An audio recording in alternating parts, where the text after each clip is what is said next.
Good afternoon, everyone. I said 5. It's probably going to be maybe 100 or so, all squeezed into 5.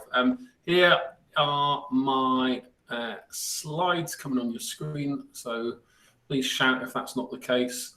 What I'd like to do is share some strategies for schools, but I think there's also loads of things you can use yourself. We're all trying to manage social media in some shape or form, even if it's just down to managing your screen time on your devices. So there'll be some things in here that will be useful for your work as a teacher, your work if you're interested. There's a great word, side hustle, if you've got a blog and things like that, where you're sharing your own ideas. So I'm going to take you through my own journey, which has now become a full-time job, and kind of things that I've learned managing the website myself and some of the influences that it's had on me and everyone else. So this is what I'd like to tackle, is managing your reputation, you professionally as well as the school, identifying a focus for your school's use of social media as well as your own. I'm going to show you some tools for analytics. These things are pretty much standard practice for people today, but it might be new for you. A strategy for your school, also for scheduling, and again, this can be a personal thing as well as a school decision. And then something called pipelines. 25 years as a teacher, but an accidental blogger stroke entrepreneur or whatever you want to call it. Now managing a business and thinking more carefully about value for money as well as providing a service, and thinking of how you, particularly through social media, when essentially you're shouting to the world, how do you bring in potential new work or clients? So this also has kind of many crossovers to school and engagement with parents, for example, and plus also engagement with new potential applicants. I'm just going to start with this, the UK Council for Child Internet Safety. This data is 2-3 years old, so obviously it's going to change significantly, but I just thought it was a good starting point. Do your child possess the following devices? So the purple line is the UK. So you can see here that 40% of kids have a laptop. This is an interesting discussion given lockdown and the government failing to give disadvantaged kids laptops. Mobile phones and smartphones. This data, where the children access the internet at home, the vast majority happens publicly at home in the room. I think the last time I checked the Office for National Statistics, I think it's either 86% or 96%. I know it's a big difference, I apologise, but I think that's how much of connection across the UK. So not everyone has access to internet in the UK. You'll see there the purple line for at school. Large number of kids access internet obviously at school, but you can see other influences. This is the one that I find most interesting and probably a little bit alarming. Children aged 3 to 4. So the purple line's 2016, 8 hours a week are accessing the internet, compared to your 12 and 15-year-olds that are doing it 20 hours a week.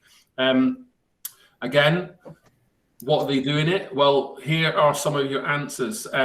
Where the kids spend most of their time. So if we look at the orange line, which is the biggest influence on 16-year-olds, they're logging in and listening to music. So the headphones on, my understanding of memory and cognitive load, can I listen to music while I revise?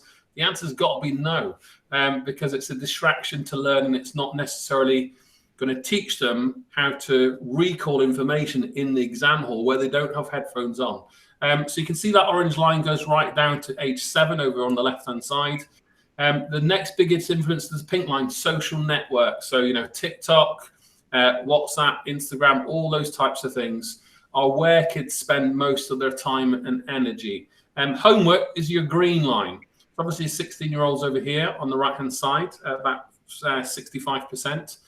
So really interesting data. Again, that's from ChildWise, 2 or 3 years old. So we probably need to look at the latest, but I would imagine it's pretty similar. Some of you might recognize this chap, Mohammed Mwazi.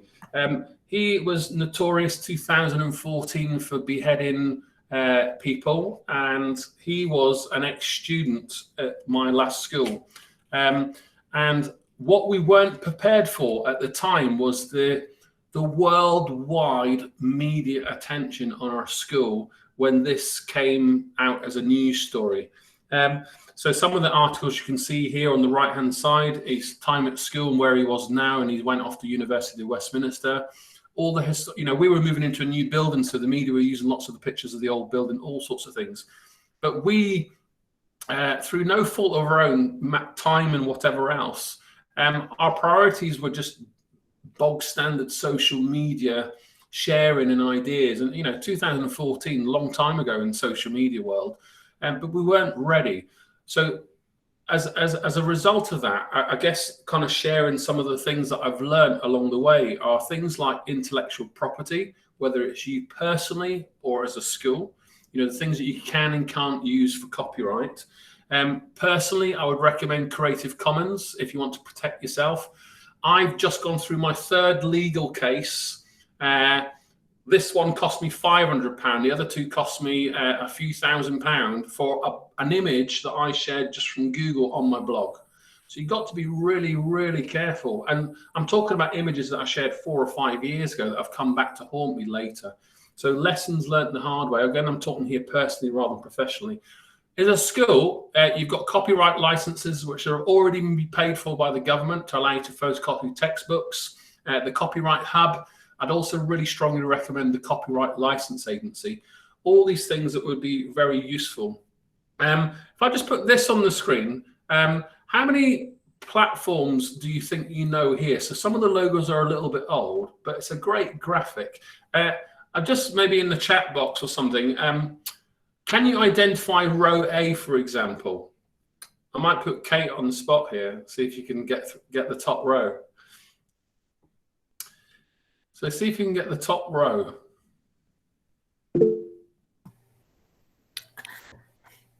I think I've got 5 or 6 of them. Have a go, Kate. See if you can get A1. Do you want me to read them out? Yes, please. Facebook. Yeah. Twitter. LinkedIn. 3. Pinterest. Yeah, you got Pinterest, LinkedIn is 6. Google something or other. Not as many as I thought. I'm going to give up now. Yeah, thank you. So Instagram's the old logo, number 5. Pinterest, number 7, Stumble Upon, which is a bit of a dated search engine, a bit like Ask Jeeves. Some of you might remember Ask Jeeves. And Google Plus, which is redundant now. But that's just like 28 logos. I don't know how many there are today, but look at this. So all of them have their own terms and conditions. When we're talking about educating ourselves as well as kids and protecting ourselves and our children, I think social media has to take a bit more of a priority in our curriculum. So kind of the things that I've learned in the last 5-6 years for schools in particularly, when you deal with a not just a local media story, but maybe a national one, or in my case, it was an international one where we had camera crews outside our front door for months. Get a social media policy in place to respond, when it snows, those types of things. And I'm sure during COVID, you've got those things already. It can't just be the IT leader or the IT member of staff, support staff, or the person that is in charge of ICT. It's got to be a collective group of people that are the champion. Conversations with kids all the time. Safeguarding procedures in place involving the police. Involve your parents also, get them trained. Get your staff trained on using social media. Keep up with current affairs, especially the technology. Have a crisis plan in place, kind of ladders and, things that you do when you're on a ski trip and you phone someone and then they phone somebody else. All those things make a big difference. Get some social media advice. I'd really recommend 2 ladies called the Digital Sisters. They do brilliant work in schools, helping teachers and kids with general use of social media. And they also helped us get through this kind of crisis with Jihadi John. And be proactive. It should be a regular thing, not just designated for e-safety week in February. So I don't know if anyone's got any questions so far. So managing reputation of yourself and of your school is it's a daily business. And now we're immersed with research all over social media in all aspects of our lives. If I think of the copyright stories, something that you tweet or share years ago can come back to haunt you. So it's not to be to shy away from using it. It's to just have a better and deeper understanding of the risks and the benefits, I suppose. If I move on to, focus for social media for personal or school reasons, what are your perspectives? So most schools today have social media channels. 4 or 5 years ago, you would struggle to see all schools having one, but most schools are either on a Facebook page or they have a Twitter channel. Be careful not to spread yourself too thin. And also, if from a personal point of view, I've got my own Twitter channel called Ross McGill, which I try to keep personal, even though the rest of the world keeps tagging me into teacher stuff. And then I've got my Teacher Toolkit stuff, which was purely for my views on education and resources. Same for school. Is it an output channel, or are Twitter and Instagram channels going to reply to parents? Or have you got clearly signposted on your biographies that what the channels are for? I think that's a really good, important starting point. So Teacher Toolkit, am I sharing this type of stuff, or am I sharing pictures of me drinking a beer? I think it's really important that whoever logs into the accounts, if it's a shared school account, it's really important that there's a protocol in place, and also for yourself privately in terms of protecting yourself professionally. This is a screenshot of my Teacher Toolkit blog of 2012, so you can kind of see how aesthetically things have changed over time. My background is in design and technology. So I guess branding or design or making things look easier on the eye is just part and parcel of how I've worked. This is about a screenshot from about 2014 and 15. If you go on the website today, you'll see it looks totally different to what it does. 13 million visitors, I think, which is a bit crazy. I never set out to do this. My blog was always a place to reflect, and it's significantly benefited the schools I've worked in. At the same time, it's also benefited me, but at the same time, it's also maybe hindered some of my workload, well-being type stuff. I've yet to reach the Congo, Democratic Republic of Congo, and North Korea, but I think I've pretty much reached every other location. And you can see how logos have evolved. Going back to copyright, I first started my Teacher Toolkit Twitter page with the Keep Carry On logo. And then in about 2010, it started to appear on T-shirts and tea towels and all sorts of things. I thought, right, as my channel gets more popular, I thought I better start to deal with copyright. So I just took a picture. You can see it in that second logo to the left at the bottom. And I just inverted it, and you can kind of see how things have evolved. So just kind of sharing branding from a school perspective or as an individual, just being consistent. If I had a Twitter channel for the school that was called Ross McGill School 123XY_Z, you're never going to remember it. So it's about having a very clear name and trying to have that similar name on all your other channels. Really helpful for people to identify and find you very quickly. Also great for marketing, for potential new teachers joining your schools, whereas parents and admissions, all those types of things. So I guess I could summarize the things that I've learned through my social media life is have an easy Twitter, not just Twitter, an easy ID handle. Logos are consistent. Make sure they're consistent on other platforms. If you're sharing something, if you're working on behalf of your school to put out certain content, make sure that it goes out and it meets people's expectations. So for example, I try my best to put a podcast out on a Sunday because most people will either save it to listen on their commute to work or might listen to it when they have a bit more headspace. If I put it out right now, Monday morning, there's less likely people are going to expect it at that time or less likely to listen to it. And then number 5 is, if you're managing a social media account for schools, again, all the safeguarding things have to be considered. But just like we're doing this remotely, it's got to be a two-way conversation. It can't just be all one way. So at some point, I'm going to want some questions fired from you in terms of some of the ideas I'm going to share. This is a great resource from, I would recommend Internet Matters, UK Safer Internet, ChildNet, about having an online safety calendar as part of your school curriculum, your kind of school calendar life cycle, to try and raise the priority of e-safety. There is a fabulous piece of research published by Mary Aitken called The Cyber Effect, which I've read from my doctoral research about the risks and the dangers of social media. We're now in a place where cyberbullying now outweighs physical bullying. And actually, when you think of troll attacks and all the stuff we see on social media, it's a dangerous place for young kids. We think about grooming and sexual exploitation and all sorts of things. We've got to educate our children very early, and it needs to be a regular occurrence. So I'd recommend that as a resource. I'm going to send you all these. So I'm going to send you them later. This is just kind of things, I would call them strategy templates, or at least something to consider. If you're doing it yourself for your own gain, or if you're doing it for your school to help engage parents or potential teacher applications, or improve admissions or market, whatever it is, just certain strategies to think about how often, is it daily, weekly, monthly, you do certain things. Looking at your statistics, which I'm going to show you my side shortly, and thinking about the strategy that you employ digitally. This is just a screenshot of a 10-point social media plan. I won't go through the details, but I guess I could summarize it in 4 bullet points. The first one is teachers come to my website because they like what they read.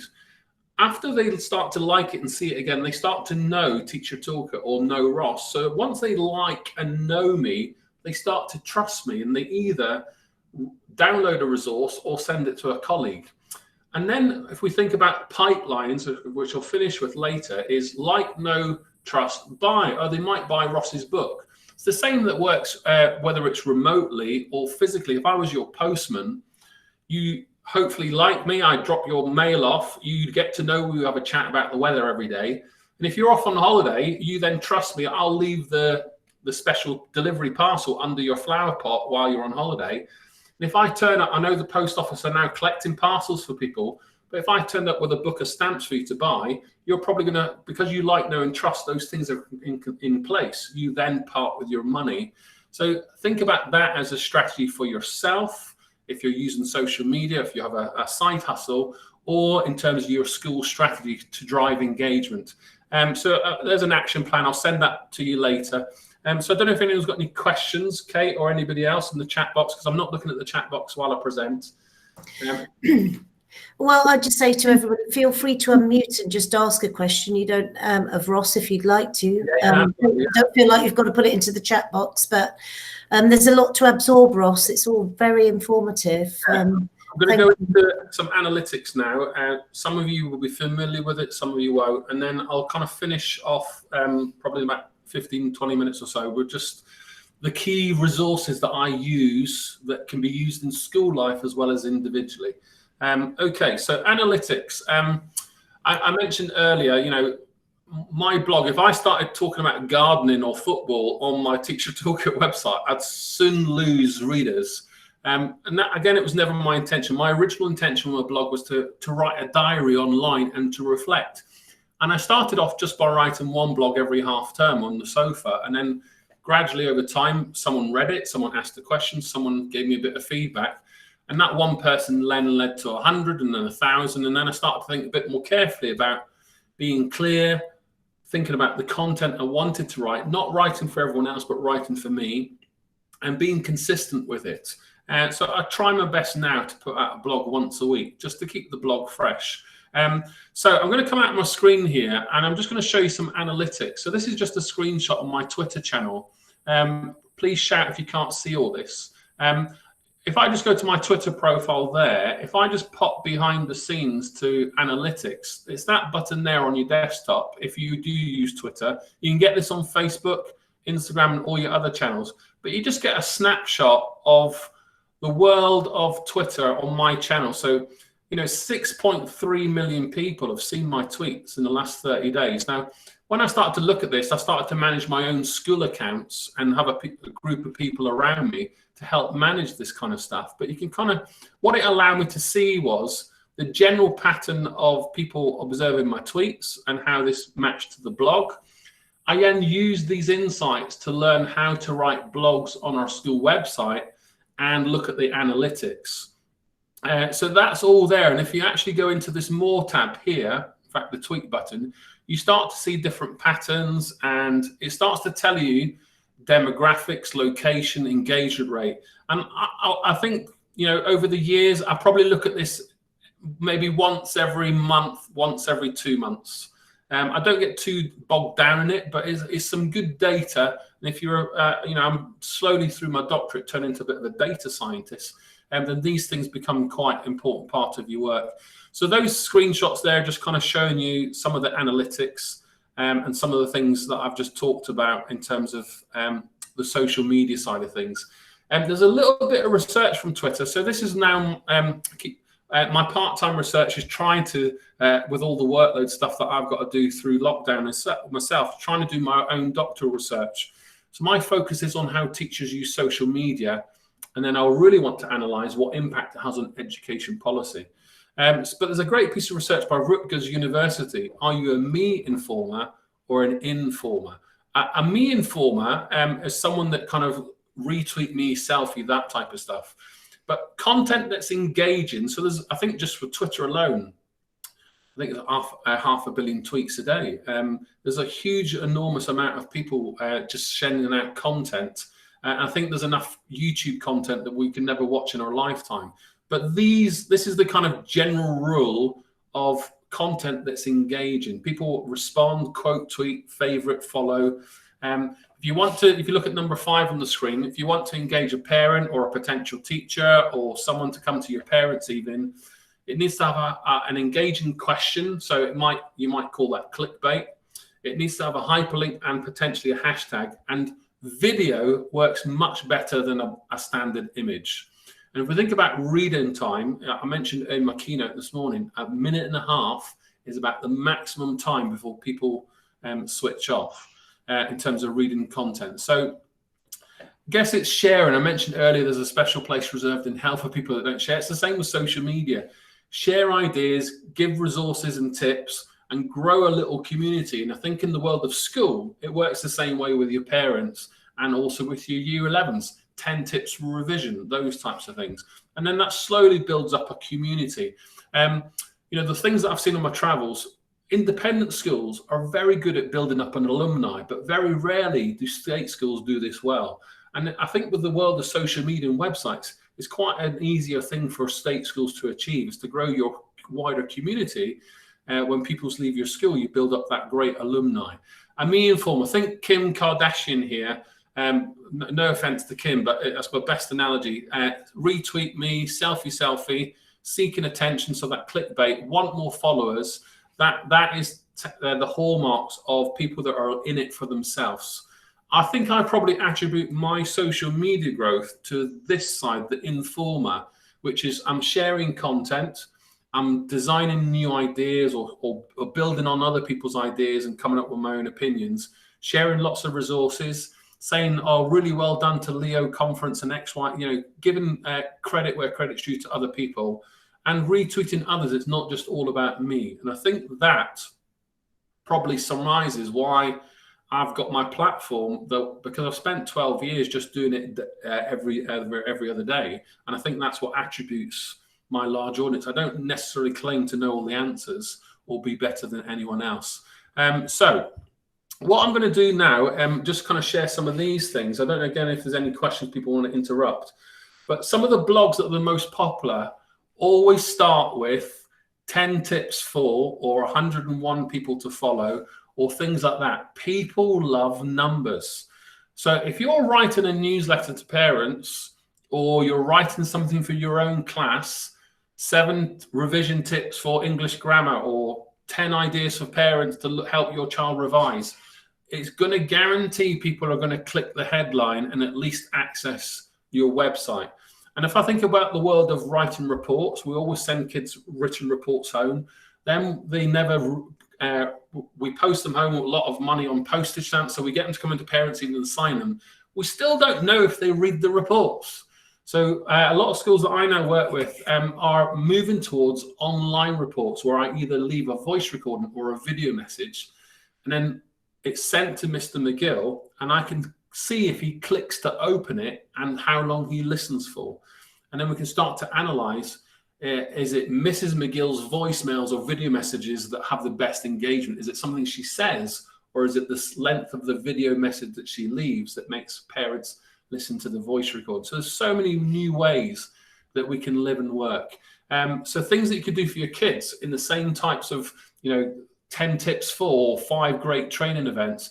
There's so many other ways that you can engage your student community. If I think about some of the books that I've written with Bloomsbury, when I've come up with my own titles and then they share their analytics of which books sell more copies, they're often books that say how to. So how to teach, for example. So those kind of things make a big difference. I guess it's summarizing kind of social media on one side, it'd be this. So I'm going to send you all the slides. So don't worry about writing all this down. I guess my biggest lesson is responding to trolls, thinking twice, mute or block, or not tweeting on a Friday night after a glass of wine, or responding to government, those types of things. And it's a constant reminder to myself, even after 12 years of doing all these kind of things. So any questions, folks? Any questions? Any questions, anybody? Ross, I'd just like to say I've just put it in the chat, actually. You talking about voice recorded reports sounds really good. Just thinking that kind of does follow on really well from us having done virtual parent consultations, which of course is sort of the same thing, but obviously you're there interacting with the parents. Yeah. I think that sounds really, really good. Like you say, if people have actually engaged.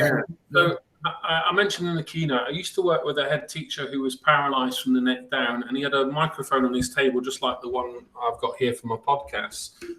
But I used to use a really small little microphone to write reports, policies, emails.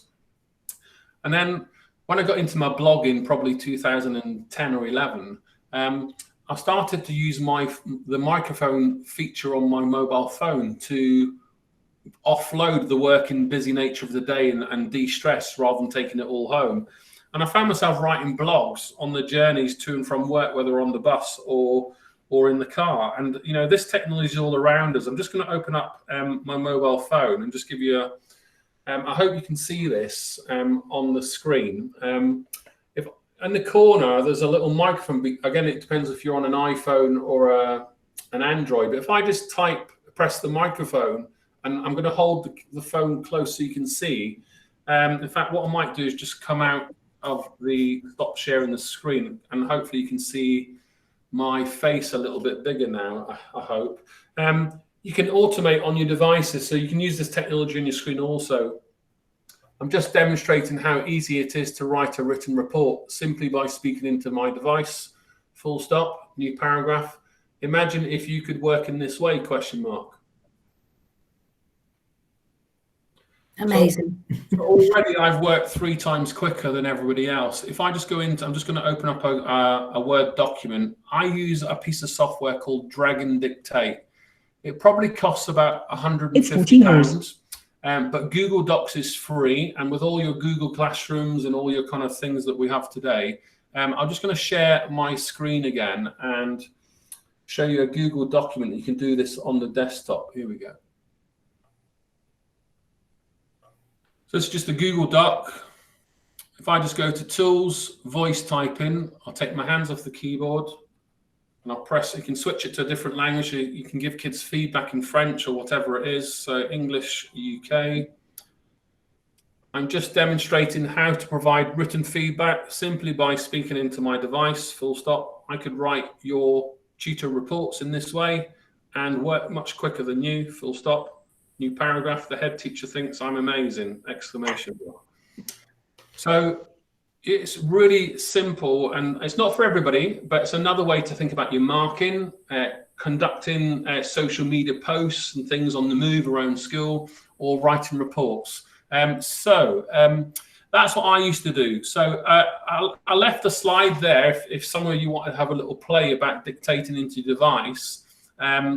Maybe it might not be something to do right now, but if I was with you physically, we'd have a little play with this. I'm going to show you some tools now that I use. So I'm going to leave my tabs open like this on the screen. So I've shown you my Twitter profile, which is just one channel. If I just pop to my blog, I've got all the usual channels there, the Instagram and all those types of things. I'm always cautious that I'm thinly spread already. So I focus my energies on Twitter and Instagram and my blog, and that's it, rather than give myself too much work to do, I suppose. But TweetDeck is a great platform. I'm just going to drag this screen over and hopefully you can see this. Can you see that screen, Kate? Yeah. Yeah. Okay. So this is TweetDeck. And there's other platforms such as Hootsuite you'll be familiar with. If I look at Twitter, if I go to home, I just get to see one channel of all the people I'm following and all the messages. But if I switch to TweetDeck, I can now see a lot more on one page. Now this looks quite overwhelming, but essentially one column is set for different threads. So you can see here, I can see topics that are trending, back to school, all the kind of political stuff, put schools in lockdown. So I get to see straight away what things are, and this is my day-to-day work now and my research. So I look at this a lot more than I used to. I've got Ofsted there as an interest, my doctoral conversations, my own book, Just Great Teaching, Mark Plan Teach. So in essence, you can use TweetDeck or Hootsuite to look at different school channels, if that's your job remit, parents, pupils, different departments in schools, and it's all on the page rather than just looking at one channel. So TweetDeck would be my first tip. Buffer. A lot of people think my criticism in the early days, how can he be a deputy head, write thousands of blogs and tweet night and day? What I've just shared with you, my secret there, is I used to just voice dictate on the way home and stick it on as a blog, 10 minutes of work. If you think of the average reading time as 1.5 minutes, that's 300 words. It doesn't take a long time to write 300 words. It literally takes 2 minutes if you're speaking it. So you obviously have to think about the things you want to write and share. And this also correlates to policies, newsletters that you write for parents. But I also use Buffer, which is this channel here. Now, the great thing with Buffer, my best analogy, imagine you're at a bus stop and you look at the digital display and it tells you when the buses are coming. This is essentially what Buffer does. So if I just pop into my blog here, it's probably the best thing I've ever used to help get my life back. If I just go to this blog, the earliest study on retrieval practice, because I've already saved it in my browser here, all I need to do is press the button. It automates the message for me there, the early study and retrieval practice. I'm going to add in a hashtag. Let's just put SLT for school leadership chat. And I add it to the queue. If I pop back to Buffer, you'll see that it fills, if I can find the next spot, it's probably this one or this one. It will populate, it will fill the next space. So it should pop up there anytime soon. In fact, there it is there, it's up there. Now, if I don't want that to go out tonight at 20:49, I just go in and edit it if I want to do, and I just switch it to another time of day. So I might go for maybe a Sunday night slot or wherever I think it would be useful for my audience. Buffer has been brilliant for managing tweets. There's no point me putting out loads of tweets now when the entire world and me are doing the day job. So most people are looking at their devices on their sofa in the evenings. And you can see I've got all my other channels connected here. You can get this as a free account. You can get about 10 status updates in advance. Obviously now for my blog, this is a full-time research project for me. So I pay for the extra features to have, I can have the freedom to place, I can schedule a tweet for New Year's Eve if I want to, that far in advance. So other things I recommend, Google Analytics. Your school website should be looking at your website analytics. Where do parents, pupils, and teachers click? When I look at my Google Analytics, you can see straight away here, this is the last 30 days. So I see straight away, all the teachers are reading my website Sunday night till 9 o'clock. And that's been the case for years. So I don't want to exacerbate teacher workload, but I schedule things for people to read at that time, because that's when people are more likely to get ready for the week ahead. Because we know what school life is, things are unplanned, things happen we don't expect. So you need to get your working week ready, which is why you can kind of see teacher behaviors. And the other peak time, Monday night, Tuesday night, Thursday, but Friday and Saturday, very low engagement. If you're sending a newsletter to parents, when do you think is the best time to send a newsletter? During the school run, after the school run, first thing on a Monday when I'm a bit grumpy and waking up, last thing on a Friday when all I want to do is get home for the weekend. You've got to think carefully when people are most likely to engage with the content that you share. And now that we can schedule things, whether on TweetDeck or Buffer, like I've showed you, And even Twitter now, you can go to a tweet, and this is a new feature. You can schedule pressing this button here, and it gives you the time. You can do that on Facebook. I don't know if you can do it on LinkedIn, and you can't do it on Instagram either, but eventually those things will happen. And then I'm looking at locations. Obviously for me, it's more global rather than school specific, but these things make a big difference. You know, who's reading what time of day. So your Google Analytics, you can all access this for yourself, for your own blog, but your school leadership team should have their IT department have a Google Analytics on your school website so you know what people are looking at. And that will give you a really insight into parents, pupils, and teacher behavior. MailChimp. I talked about reports earlier. If I write a video or a voice recording for a report rather than traditional paper, I at least know that you've clicked it. I know that MailChimp, I can now, if I just show you my kind of contact database, I've got 44,000 teachers that I email twice a week. Now, I've learned that what the best time to send them the email and what they click on the most. If I just go to one example from MailChimp, and you can get up to 20, I think it's 20,000 emails for free before you pay for anything.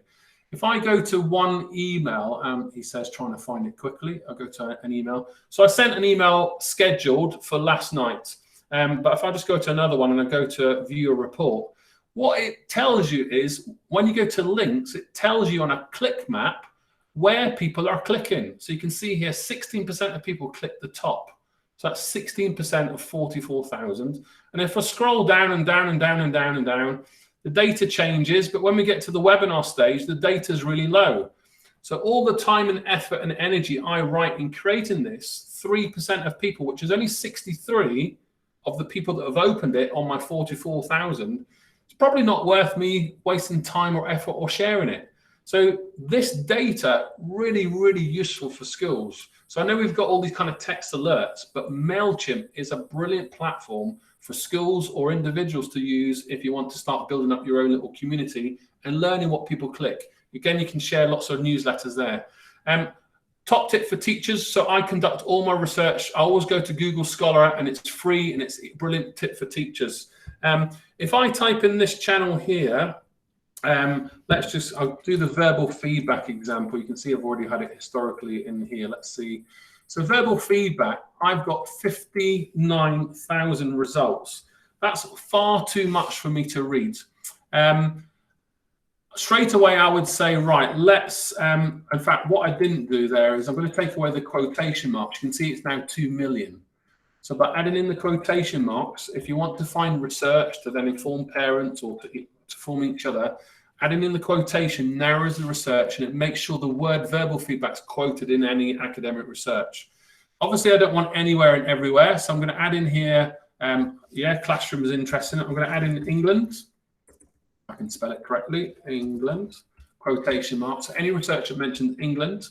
And I might be interested in maths teaching, so I'm going to add in maths. And you can see the number here has significantly changed.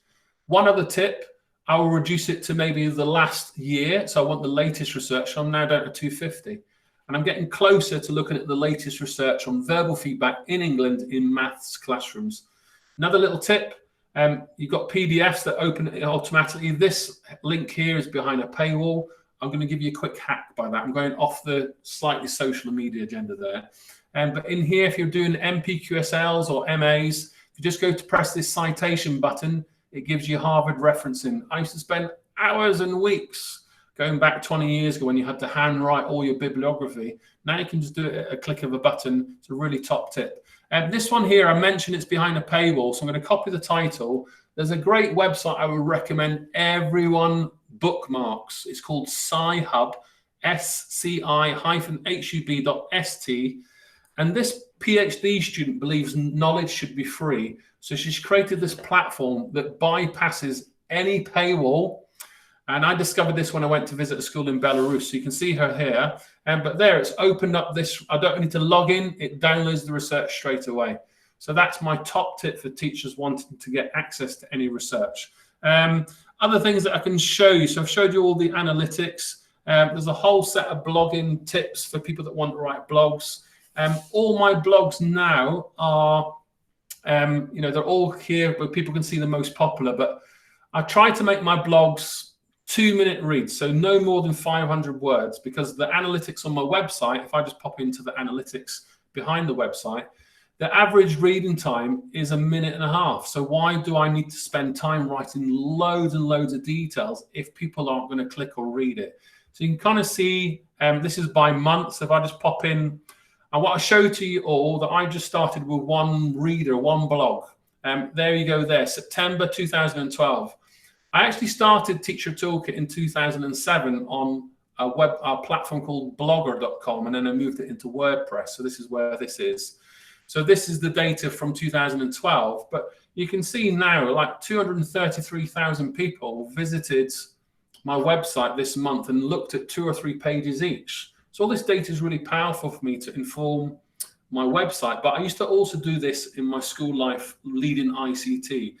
No surprise, if you look there, lockdown had the highest number of reads I've ever had on my website, because vast majority of people were scouring for ideas, resources to shift their curriculum and things like that. I'm going to pause any questions, and I'm going to finish with my kind of takeaways, and then I'm going to just signpost on 5 slides my kind of 5 productivity tools for people to use in their life as a school, in schools, or as an individual teacher, blogger, social media user. Any questions, anybody? Ross, we haven't got any actual questions put in directly for you, but I know that you're, talking about the Google Analytics has sort of brought things up for us as a trust, in terms of, do we use this for our websites? Are we making the most of it? Because that's all really interesting stuff. Like you say, what's the best time to send out a newsletter, et cetera, et cetera. 6 o'clock people start to log in, and plus, I'm getting users from all over the world, but the vast majority, about 70% of people in the UK visit my site. So I can go into this. If I were to be very specific, I could go into the UK. I can then look by regions. Obviously, if I was a school supporting the community in Sutton, then I would look at that particular area only. And because you can't stop a person in Japan looking at your school website. So you're still going to get that data on your Google Analytics, but all these features over here, you can narrow down the audience, their geography, what devices they're using to access your data. You can look at general IP addresses and things like that. So there's so much data in here that can be very powerful to inform when best to connect with parents, when best to send out those revision tips for your Year 11s, when best to market your vacancies for potential teachers. There's all sorts that you can use this data for. Yeah, that's really interesting stuff. That's great. Thank you. So I'll finish just kind of summarizing, all the stuff I've gone through. When I do a social media workshop, we're generally together physically for maybe 2 or 3 hours, and we actually do a few kind of practical techniques. But I guess that's what I would summarize I've gone through is, looking at your analytics, have a social media policy. When it's a snow day, what's the chain of events? During COVID, what have been the chain of events? But just day to day, when we get back to normal business, involving everyone in social media and managing the school's reputation as well as your own professionally. And I mentioned also about the copyright issues that have come back to haunt me 5 or 6 years. Make sure you're accessing the right places. If you're grabbing images for your classroom PowerPoints, for example, or your newsletters, which are then shared as a PDF on Twitter, and anyone can see it, and then so-and-so photographer thinks, oh, that school's stolen my photograph without any permission. So that website I mentioned earlier, I'll just dig it up, Creative Commons license. It takes you through a set of questions, and it generates your own license. So it's good for individual teachers, good for bloggers, good for schools. If you look at my website at the bottom, you can see here I've got my kind of terms and conditions and my kind of my rights. So my rights takes you to my own Creative Commons license, which is this one. So based on the questions I answered, this was the code it gave me back, and it tells people reading my site what they can and can't do. And at least once it's published on my site, as long as it's my content, it just protects myself. And it's just things that I've learned Who knew that you'd, as a teacher stroke blogger, you'd have to go into legal, GDPR, privacy policy stuff, which I never thought I'd ever have to do. I recently done an event with Mark Martin. I'll just put him on Twitter so you can all see him. He's a fabulous EdTech advocate. In fact, he's better known as Urban Teacher. I'm typing in his wrong name here. Here he is. Mark recently won an OBE from the Queen for his work in EdTech. He's an IT teacher based in London. And we did an event about working remotely. And we both shared our own kind of top tips. So I'll just finish with these 5 slides. I've got kind of time management tools, some productivity tools. I've showed you some social media stuff, some blogging secrets, and then I've got some kind of content. I use the word hacks. I don't necessarily like to use that word, but that's what it is. Time management tools. I use Drag and Dictate. This is the more sophisticated version of the voice dictation that I showed you. I only use this because I'm now writing 80,000 words for my doctorate. Every time I publish a book, it's 40 to 60,000 words. So if I can speak this, even all this that I've just spoken to you through this little CPD session, it would all be typed up automatically. And the more times you use Drag and Dictate, it's artificial intelligence. It learns from your accents. It learns grammar commands, so semicolon, exclamation mark. It's a very, very powerful tool. So I'd advocate all schools buy at least one license so that you can play around with it, and then people can actually speak to the computer and it generates reports and policies and whatever you want to do. I've showed you Google Doc dictation, which is free. I'd also recommend Just Press Record. It's an app, and it looks like, I'm just going to see if I can get it on my phone and show it to you very quickly. He says, let's see, press record. Yeah, it's a red logo. I don't know if you can see that on the screen, folks. But as soon as I press the button, it starts recording our conversation and then it transcribes it. It costs about £5. There's lots of them out there. I'm sure you can find things for free, but that's just the one that I use. Productivity tools. I don't know if anyone's familiar with Kanban style board, but I use Trello. It is fabulous. You can see here, this is my teacher training board.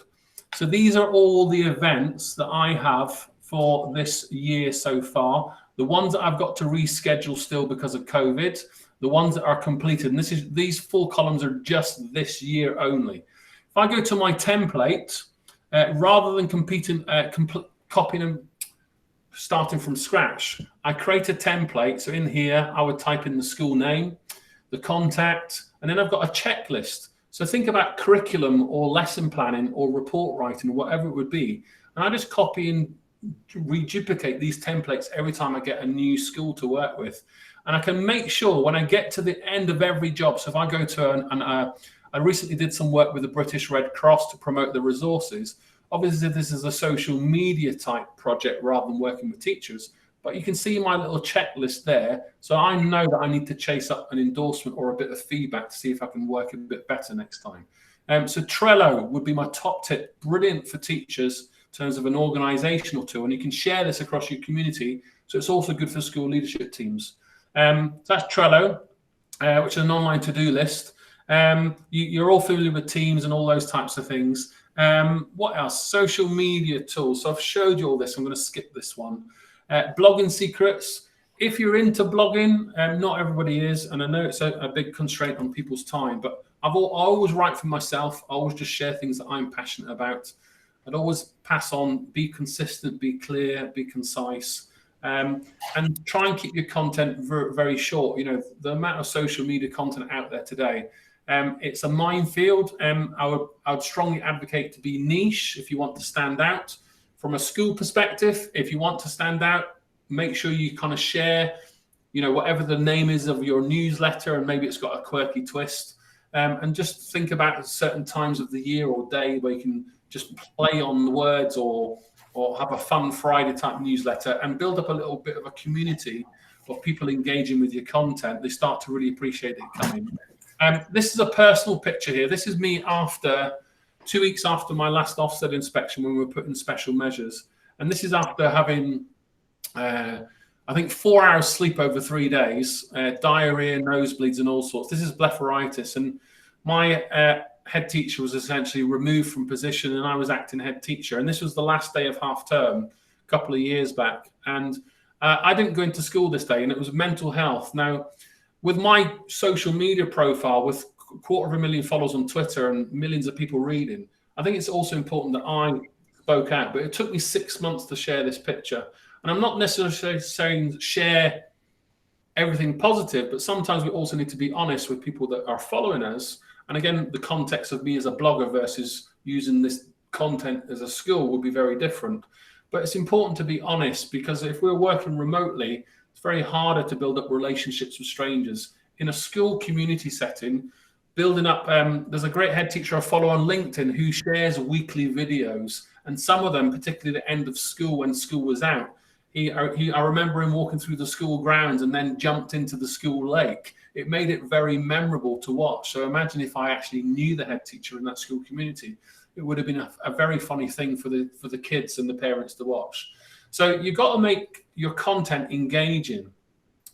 Sharing resources and tips, 7 tips for things that are easy to download that don't necessarily require 2 or 3 clicks just to get to that place. You've got to keep things really easy for people because they're getting notifications from all over the place. I'm going to stop there because there's a lot of stuff. I just want to maybe give people an opportunity to ask questions before we go into the next workshop. I'll send you all the slides. If people have got any questions from a school perspective or as an individual, I'll be happy to answer them now or offline another time. Thank you very much, Ross. Are there any questions? Do feel free to chip in now if there's anything you'd like to ask before we move on to our second workshop of the afternoon. I'd just like to say you've definitely given us more than 5 tips there, Ross, this afternoon. You've packed so much in, and there's just so much for us to take away, a real wealth of tips. Amazing. I know there's something for everybody in what you've said, and it's very good of you to share your very personal sort of image there at the end, just to sort of... Yeah, well, to be honest, we all have mental health. We're not all mentally ill, but I think it's important. I think for me personally, once I was ready, it was important for me to share this with my followers, to let them know, look, this is a reality. This is the pressure that school leaders are under, and that mental health is a conversation that we all need to have. Absolutely, and that just ties in so well with everything we're talking about today. So once again, a huge thank you to you, Ross. It's been a real privilege to have you joining us for this Leo conference. So look forward to the next time. And I know so many of us obviously follow your Teacher Toolkit, so we'll continue to do that. Thank you very much. Thanks, everybody. Enjoy your next workshop. Bye. Thanks very much, Ross. Thank you. My pleasure. Yeah, thank you, Ross. More than 5 tips. Thank you.